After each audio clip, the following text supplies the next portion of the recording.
My name is Tanner Millang. I'm a small grains and oil crop farmer from north central North Dakota. A few years ago, we bought our first set of Kondex KX7 Concaves from our local dealer. We were just looking to solve, trying to get a little bit more efficient, be able to slow the rotor down and do a better job, get a little bit more throughput, as well as with aging members of my farm. We were looking to not have to have the bulk. No, we wanted the half-size concaves, so as we switch from, say, canola over to soybeans or things of that, we don't have as much effort for the older generation. They chop up the straw a lot better. We could slow the rotor down more so. They just do a better job overall.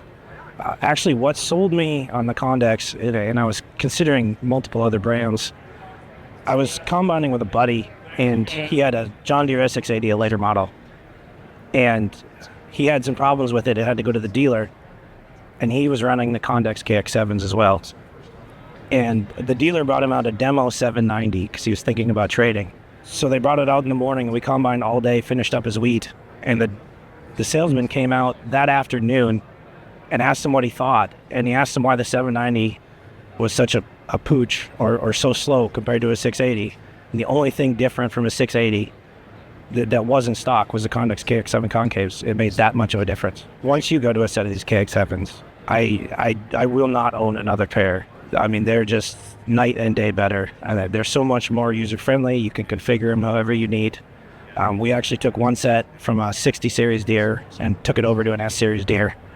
You can just change it out to however you want. Like if you happen to notice some problems, you can, just change the modules within the concaves.